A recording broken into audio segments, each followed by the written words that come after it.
दोस्तों, पिछले दिनों सोशल मीडिया और देश भर में नोएडा से उड़ा हुआ धूल सफर कर रहा है। लोगों के पास नोएडा के ट्विन टावर डिमोलिशन की अलग अलग एक्सक्लूसिव फुटेज थी। ये फुटेज इसीलिए थी क्योंकि नोएडा और दिल्ली में रहने वाले कई लोगों में इस बिल्डिंग को गिरते हुए देखने की रोचकता एक दो दिन पहले से ही दिखाई देने लगी थी।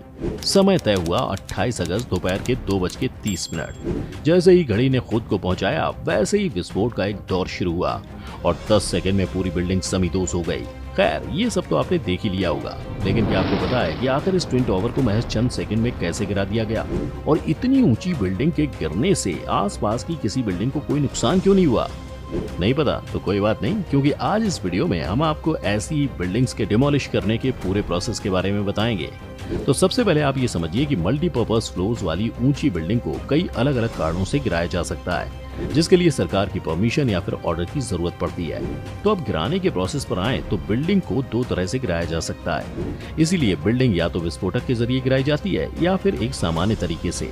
इसे हर फ्लोर के आधार पर तोड़ा जाता है। साथ ही फ्लोर के प्लान के हिसाब से पिलर्स को तोड़ा जाता है, लेकिन फ्लोर्स के हिसाब से तोड़ने में समय बहुत लगता है। इसीलिए आज एक्सप्लोसिव्स यानी कि विस्फोटक का ही सहारा लिया जाता है। इसीलिए जब बिल्डिंग को विस्फोटक के जरिए गिराया जाता है तो यह कॉम्प्लेक्स प्रोसेस होता है, जिसे माइनिंग ब्लास्ट या डिमोलिशन एक्सपर्ट के जरिए किया जाता है। अब आइए डिटेल में समझते हैं कि कैसे होता है ये पूरा प्रोसेस। तो सबसे पहले आता है बिल्डिंग सर्वे। दोस्तों, किसी भी इमारत को ढाने के लिए कई बातों पर गौर किया जाता है ताकि उसके आसपास के लोगों या इलाके को कोई नुकसान ना हो। ऐसा करने के लिए सबसे पहले होता है बिल्डिंग सर्वे। सर्वे के जरिए समझा जाता है कि इमारत किस तरह की है और इसे गिराने की योजना में किन बातों का ध्यान रखना है।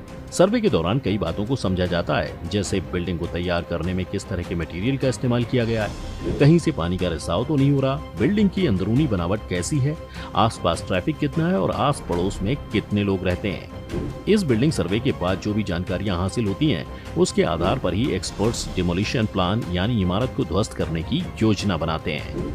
योजना में कई बातों को शामिल किया जाता है, जैसे बिल्डिंग को गिराने के लिए किस तरह के इक्विपमेंट का इस्तेमाल किया जाएगा, कितना मलबा निकलेगा, उसे एक तय समय के अंदर कैसे हटाया जाएगा, मलबा कहाँ फेंका जाएगा, जैसी तमाम बातें इस प्लान में शामिल की जाती हैं।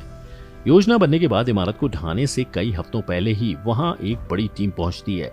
इसमें साइट वर्कर्स, सुपरवाइजर्स, ऑपरेटर्स और इंजीनियर्स शामिल होते हैं, जिसके बाद वहां से ऐसी चीजों को हटाया जाता है जो नुकसान पहुंचा सकती हैं।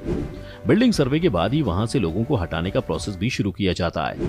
लोगों को हटाने के बाद इमारत में मौजूद खतरनाक चीजों को हटाया जाता है और इनमें radio active substances, combustible substances, petroleum substances और माइका मिनरल्स जैसी चीजें शामिल होती हैं। इनको हटाने के बाद ही अगली प्रक्रिया को शुरू किया जाता है। लोगों और चीजों को हटाने के बाद एक्सपर्ट्स की टीम ये देखती है कि किस हिस्से को कैसे ध्वस्त करना है, यानी कि कहां पर विस्फोटक की जरूरत है और कहां नहीं। इसके साथ ही साथ इमारत को ध्वस्त करने के दौरान मलबा दूर तक न बिखरे, इसके लिए चारों तरफ से बिल्डिंग की फेंसिंग भी की जाती है। ऐसी तमाम छोटी छोटी बातों को ब्लूप्रिंट एग्जामिनेशन में शामिल किया जाता है। अब यहीं पर आपको बता दें कि अगर गिराई जाने वाली बिल्डिंग के एक तरफ कोई बिल्डिंग है तो इसका वजन दूसरी तरफ ट्रांसफर कर दिया जाता है, यानी फिर बिल्डिंग का झुकाव दूसरी तरफ कर दिया जाता है। दरअसल बिल्डिंग में स्टील का रेसिस्टेंट रहता है, जिस वजह से ये बिल्डिंग को एकदम से गिरने से रोकता है। इससे बिल्डिंग धीरे धीरे नीचे आती है और एकदम से नीचे नहीं गिरती। इसमें टाइम लगता है और इससे पास वाली बिल्डिंग पर ज्यादा असर नहीं पड़ता। बस बिल्डिंग को गिराते वक्त डस्ट काफी इशू रहता है, क्योंकि इससे धूल काफी निकलती है। इसके अलावा आसपास की बिल्डिंग का इंश्योरेंस भी करवाया जाता है। इन सभी प्रोसेस के पूरा होने के बाद तय होता है कि विस्फोट कब और कैसे किया जाएगा। इसके लिए ब्लास्टर का इस्तेमाल किया जाता है, जिसे बिजली के तार से जोड़ा जाता है। ये तार करंट के जरिए विस्फोटक को गर्म करता है और धमाका होता है। अब बिल्डिंग के डिमोलिश होने के बाद सबसे पहले इसके बड़े टुकड़ों को तोड़ा जाता है ताकि इसे ट्रक के जरिए ले जाया जा सके। इसके बाद ही छोटे छोटे और मेटल वाले मलबे को ले जाया जाता है। इस प्रक्रिया में एक लंबा समय लगता है। इसके साथ ही इस प्रोसेस का टाइम इस बात पर भी निर्भर करता है कि बिल्डिंग कितनी ऊंची है। अब ये तो काफी थ्योरेटिकल हो गया। अब आइए इसके प्रैक्टिकल या कहें एग्जाम्पल की बात करें तो ट्विन टावर को ही ले लें। तो ट्विन टावर को ढाने के लिए जिस तकनीक का इस्तेमाल किया गया उसे इम्प्लोजन कहते हैं, यानी एक ऐसा विस्फोट जिसके बाद चीजें अंदर की ओर सिमट जाएं। इस तकनीक का इस्तेमाल खासकर रिहायशी इलाकों में मौजूद गगनचुंबी इमारतों को गिराने के लिए किया जाता है। इम्प्लोजन के लिए इस ट्विन टावर को महज 10 से 12 सेकेंड में जमींदोज कर दिया गया, लेकिन इसकी तैयारी में करीब 181 दिन लगे। इसे गिराने का जिम्मा मुंबई की एडिफाइस इंजीनियरिंग और साउथ अफ्रीका की जेट डिमोलिशंस को मिला है।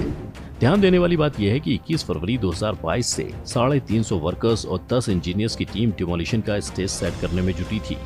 अब अगर इंटरनल प्रोसेस को समझें तो टावर में कई पॉइंट पर विस्फोटक लगाना होता है। इसमें दीवारों में छेद करके छोटे छोटे विस्फोटक लगाए जाते हैं। हर मंजिल पर विस्फोटक लगाने की योजना बनाई जाती है। विस्फोटक ऐसी जगह लगाए जाते हैं जिससे टावर को मजबूती देने वाले पिलर्स को डिमोलिश किया जा सके।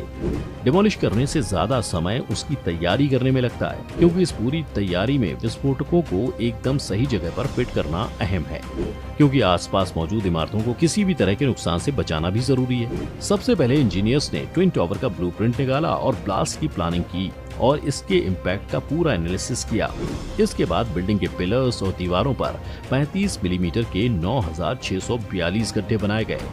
तीसरे स्टेप में दीवारों और फर्श को जियो टेक्सटाइल कपड़ों से ढका गया, जिससे मलबा कम बिखरे। इसके बाद गैस पाइपलाइन को बचाने के लिए स्टील प्लेट्स बिछाई गई और रिहायशी इलाके की तरफ एक कंटेनर वॉल बनाई गई।